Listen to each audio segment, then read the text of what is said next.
Hello my friend, I'm Prasoon Suryadas presenting you a small video about Protection of Women from Domestic Violence Act 2005, in short PWDVA or just DVA.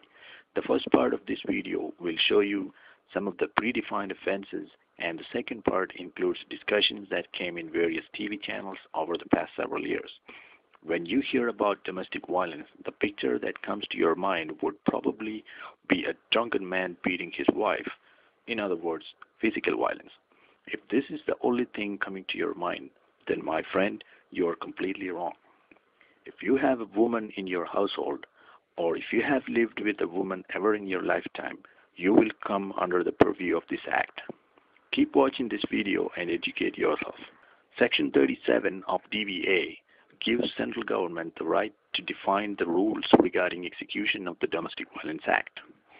This video is about the definitions of offenses given by the Ministry of Women and Child Development through notification in the Gazette of India Extraordinary on 17th of October 2006.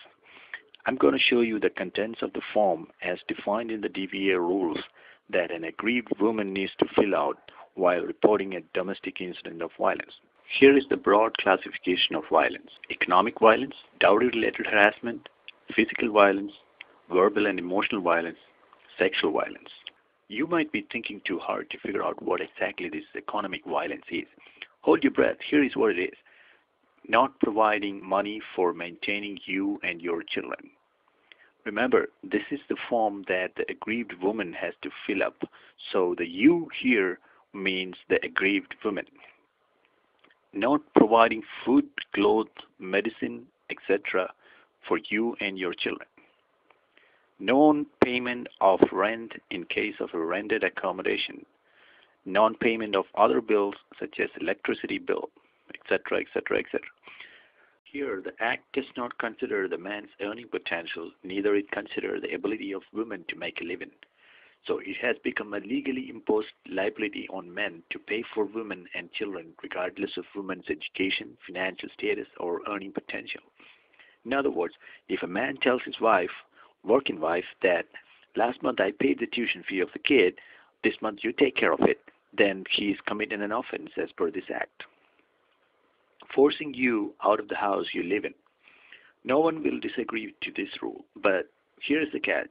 If husband finds that his wife has regular visitors in his hard-earned house while he is away, and even if he catch her red-handed with someone else in compromising situation, and he asks her to move out, then he is committing an offense as per this act. Another catch is this act applies to live-in relationships as well. Once a woman is inside the house, she can stay there as per her wish till her death. Man has absolutely no choice at all in his own house. Preventing you from accessing or using any part of the house. If husband tells wife not to use his parents' or relatives' room, then he is committing an offense. Even if wife is doing some illegal activities, like keeping stolen stuff at home, husband has no voice in his own house to restrict her from doing so. Preventing or obstructing from carrying out your employment. Not allowing you to take up an employment. Husband cannot restrict his wife even from doing illegal activities.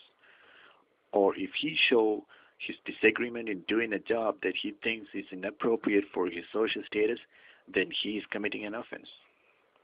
Not allowing you to use clothes or articles of general household use. Tell me how many of you have told women in your house that no TV until your exams are done, or no cereals until the cricket match is over. Don't use grandpa's chair, or don't use grandma's bag, etc., etc. Here, the woman can be your daughter, your sister, or whomsoever. Selling or pawning your strithan or any other valuables without informing you and without your consent. Disposing your strithan. Here is the double standard. As per Dowry Prohibition Act 1961, giving or taking dowry is an offense. But here, as per DVA rules, it legitimizes dowry. Forcibly taking away your income, salary, or wages, etc. It's not fair. It's absolutely not fair at all. I don't think anyone has a different opinion here. But what about men? This very act itself forcibly takes away